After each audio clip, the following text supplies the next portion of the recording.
Specialist roles that we have within the world of public order. We're going to talk you through some of the equipment that we issue our officers with, and then we're going to have a short scenario where we can show you some of the capabilities that we have for getting into houses and one thing and another. So that's what we're going to do for about the next 10 or 15 minutes. So, Kent have around about 430 officers who are trained to what we call level 2 standards. So that officers that get issued this kit and are able to go and deal with serious disorder. All officers have got day jobs as well. They're not exclusively level 2 officers only, so they all have other day jobs and then are called upon to go and do these extra duties. So the first officer we've got here is Sergeant Tom McCall from North Kent, and you can see that he is dressed in all of the protective equipment. So what's he got? Below his overalls then, he's got a base layer next to his skin of a natural fibre, long johns and long sleeve top there. And the idea of that is that if he's in a position where there is fire, that will stop the heat dissipating through and burning his skin.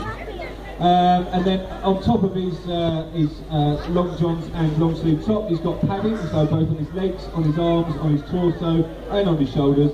He's got padding that will stop blunt trauma happening, so if any missiles come in, they'll bounce off that rather than bouncing off his bones. His boots then, he's got steel toe cap boots there. They've also got a steel shank running through the sole in case he stands on anything sharp. And then moving up, he's got his padded gloves and then his helmet with a flame-proof head over underneath. As you can see there, the visor goes up and down. You'll notice that he's got some stickers on his helmet there. One at the front that says KA, one at the back that says KA. And then he's got his force number down the left hand side. KA is the national identifier for Kent Police, so if we are deployed with other forces, we'll know which officers are with. Lovely, thanks very much Tom. So on his belt there, he's also got a polycarbonate baton, so that's different to the one that you normally see officers deployed with the friction baton, and a fire extinguisher there for personal use. So that is our basic PSU officer, police support unit officer. One of the other skills that we've got within public order is evidence gathering. So evidence gathering, as you can tell, generally because they carry the camera, that's the first clue. But the other clue is they've got those orange shoulder flashes on there. The idea is then that they can get into the very heart of where any disorder is happening, and they can get some film, some video clips or video film of any offences that are taking place, in order that we can follow up and bring offenders to justice later on. Thanks very much, Paul. Cheers. So, the next specialism we have is the method of entry officer. So, all of our level 2 officers are trained to use this equipment. And Dave here is carrying equipment. So, in his left hand there, he has what we call a hoolie bar.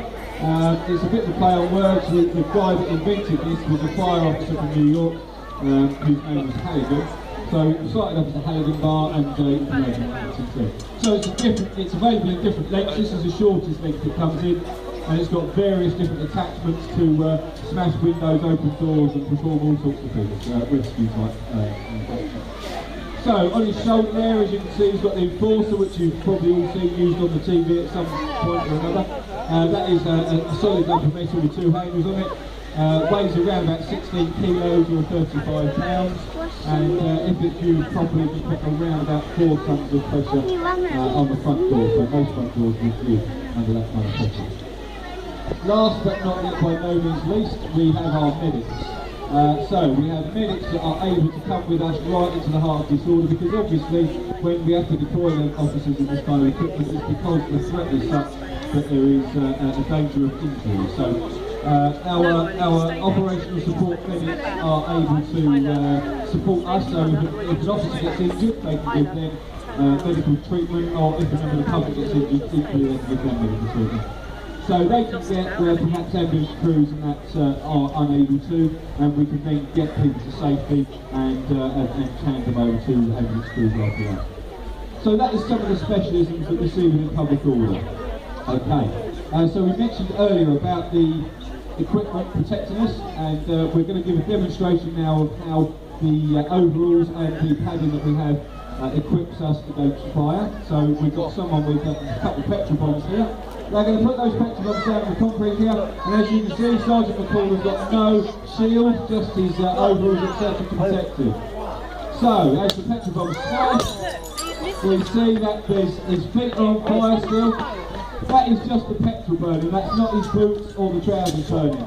The type of material that these overalls are made of are meant to repel any liquid, so any petrol that gets on them, it should just roll off, and that's what so as you can see, protects it quite nicely against fire. Okay, the next thing we're going to move into now then is a short scenario to give you an idea of what sort of capabilities we have, and it's going to start in any street near you with a rather nasty assault in the street to start off with, so someone getting beaten up in the street. Boo! Give the baddies a boo!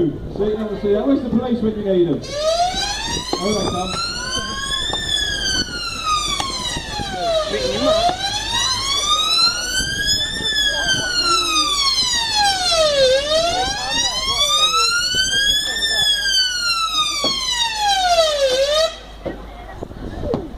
Attention, this is the police. Okay, so, as you can see, they turned up in their specially protected vehicle. Kent Police have got 33 of these to equip our officers, and they've got all sorts of special arrangements on the polycarbonate windows, glass roof, petrol tanks, and the grill that you see there on the front.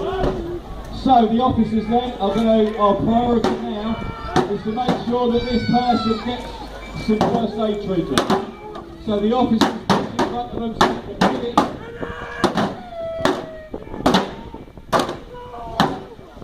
So once we get the person who's injured away, we're going to get them into a nice safe area so that they can have their injuries treated.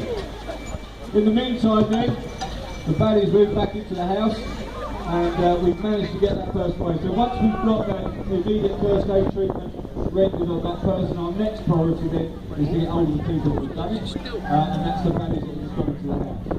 So we'll see what kind of level of resistance we get from them,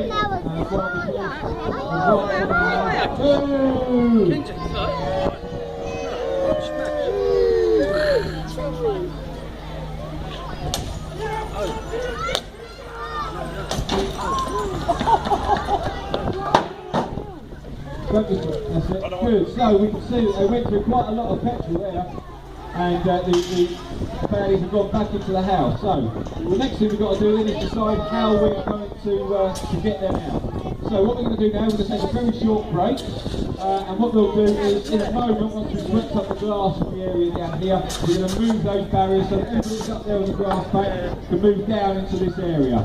We are going to sweep up as much of the glass as we can, however there will still be little bits of glass on the road. Please make sure, if you haven't got suitable footwear, then please make sure you don't come down onto the concrete. When you do come down, please don't let the kids sit down on the floor, and if you just wait up there until we move the barriers, I'll let you know when it's safe to come down.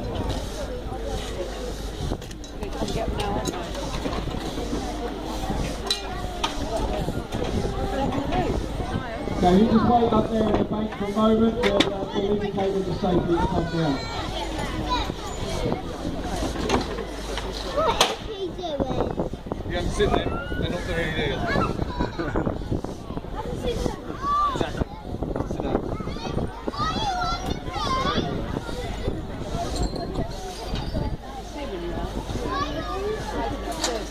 down. Why are we allowed to go through? Why are we allowed to go on that one?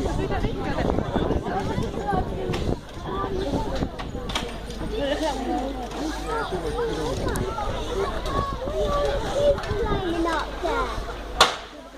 You have to wait and see. Oh, getting backwards. There's a bit where you open the pocket.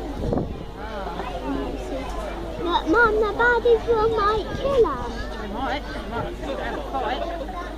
Yeah, shit. But only 2 policemen isn't enough. 100. But not big. Why the space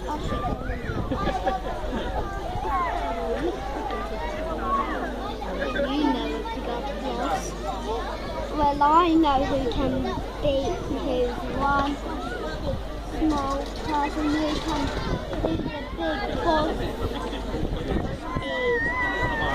superhero.